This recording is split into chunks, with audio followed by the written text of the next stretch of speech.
میں اپنے فکر کا خلاصہ آج آپ کی خدمت میں پیش کروں گا، وہ میرا اس سلسلہ اجتماعات کے اعتبار سے الوداعی تحفہ ہوگا۔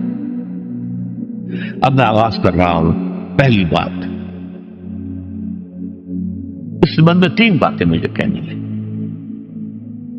سب سے پہلی بات یہ کہ زندگی کی سب سے بڑی حقیقت موت ہے۔ ہم بلائے رکھتے ہیں، اپنے ذہن سے اسے دور رکھتے ہیں،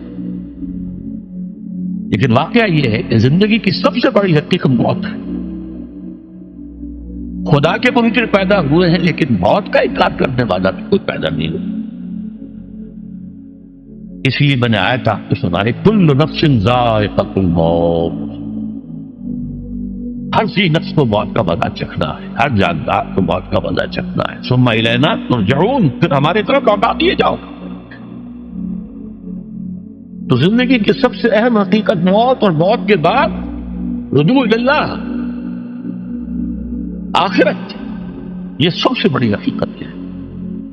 ایک حقیقت سب مانتے ہیں، سب جانتے ہیں، دوسری حقیقت کے اوپر پردہ پڑا۔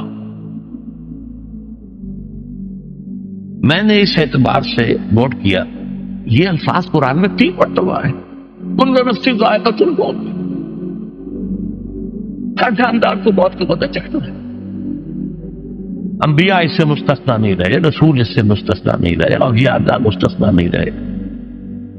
وقتی طور پر استثناء حضرت عیسیٰ کا ہے کہ ابھی وہ زندہ ہے، لیکن عیسیٰ یاتی علیہ الموت، حضور نے فرمایا عیسیٰ تبھی موت آئے گی جب دوبارہ آئیں گے، زمین پہنچیں گے، پھر اس کے بعد اوپر موت وارد ہوگی، ان کی نماز جنازہ پڑھی جائے گی، انہیں دفن کیا جائے گا وضو سے پہلے، شادی بھی کریں گے، اولاد بھی ہوگی۔ باقی تو یہ ہے کہ کل نفس ذائقۃ الموت، سب کو موت کا مزہ چکھنا ہے۔ عیسیٰ بھی بالآخر اس سے مستثنا نہیں رہے، بلکہ قرآن میں ایک جگہ کہا گیا ہے فَإِن مِتَّ فَهُمُ الْخَالِدُونَ، کیا ہے نبی، اگر آپ کا انتقال ہو گیا تو یہ کیا ہمیشہ رہیں گے؟ کون ہے دنیا میں جو ہمیشہ رہے؟ انتقال تو ہونا، آپ کا بھی ہونا ہے۔ اِنَّكَ مَيِّتٌ وَإِنَّهُمْ لَمَيِّتُونَ، یہ تو مختصر ترین الفاظ تھے۔ اس سے آگے بڑھیے، سورہ انبیاء میں فرمایا كُلُّ نَفْسٍ ذَائِقَةُ الْمَوْتِ وَنَبْلُوكُمْ بِالشَّرِّ وَالْخَيْرِ فِتْنَةً وَإِلَيْنَا تُرْجَعُونَ، ہر جاندار کو موت کا مزہ چکھنا ہے، اور اس سے پہلے پہلے ہم تمہیں آزماتے رہیں گے، خیر کے ذریعے بھی، بھلائی دے کر، صحت دے کر، دولت دے کر، اولاد دے کر، شہرت دے کر، اور برائی کے ذریعے سے بھی، تنگدستی دے کر، بے عزتی دے کر، اہانت دے کر، ذلت دے کر، وَإِلَيْنَا تُرْجَعُونَ، اور پھر ہماری طرف لوٹائے جاؤ گے۔ یہ وہ دوسری حقیقت جو میں نے کہا کہ جس پر پردہ پڑا ہوا ہے، بہت بڑا پردہ۔ لوگ یہی سمجھتے ہیں کہ یہی دنیا کی زندگی ہے۔ قرآن کہتا ہے ان الدار الآخرۃ لہی الحیوان لو کانوا یعلمون، یہ تو آخرت پر یہ زندگی ہے جو اصل زندگی ہے، کاش کہ انہیں معلوم نہ تھا۔ اس سے بھی زیادہ تفصیل سے یہ آل عمران میں آئی ہے، کل نفس ذائقۃ الموت وانما توفون اجورکم یوم القیامہ، ہر جاندار کو موت کا مزہ چکھنا ہے، اور پھر تمہیں پورا تمہارا اجر اور بدلہ دے دیا جائے گا قیامت کے دن۔ فمن زحزح عن النار وادخل الجنة فقد فاز، جو کوئی آگ سے بچا لیا گیا اور جنت میں داخل کر دیا گیا وہ تو کامیاب۔ اللہم ربنا اجعلنا منہم، اللہم ربنا اجعلنا منہم، اللہم ربنا اجعلنا منہم۔ وما الحیات الدنیا الا متاع الغرور، اور دنیا کی زندگی تو سوائے دھوکے کے سامان کا کچھ نہیں۔ دھوکہ کس معنی میں؟ یہ تمہیں اصل زندگی سے غافل کر دیتی ہے۔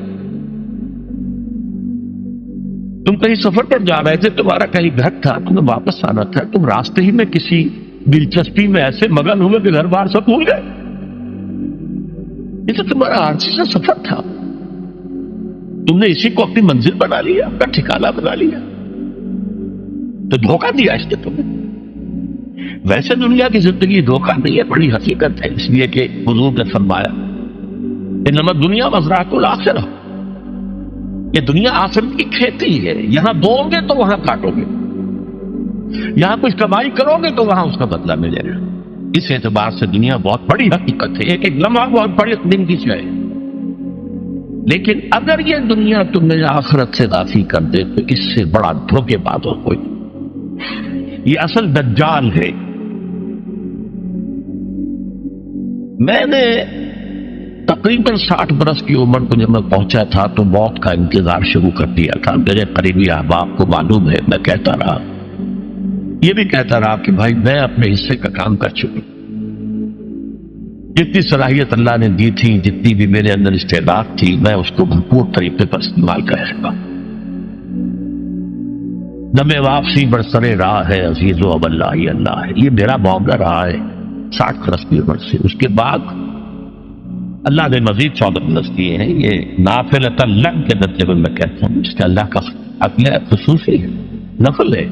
ہمیشہ کہتا رہا مصنون زندگی تو 61 برس ہے ہمارے حساب سے۔ علامہ اقبال کے بارے میں سنا ہے کہ رویا کرتے تھے کہ میری عمر حضور کی عمر سے زیادہ کم ہے، وہ 6 مہینے کم ہی رہی ہے حضور کی عمر سے۔ جو حضور کی عمر تھی وہی حضرت ابوبکر کی، وہی حضرت عمر کی، وہی حضرت علی کی۔ ہاں حضرت عثمان 82 برس کی عمر ہے ماشاءاللہ۔ تو یہاں کے مجددین میں سے وہی عمر حضرت شیخ احمد سرندی کی، وہی شاہ ولی اللہ دہلوی کی۔ ہاں شیخ عبدالحق محدث دہلوی رحمۃ اللہ علیہ 82 برس کی عمر۔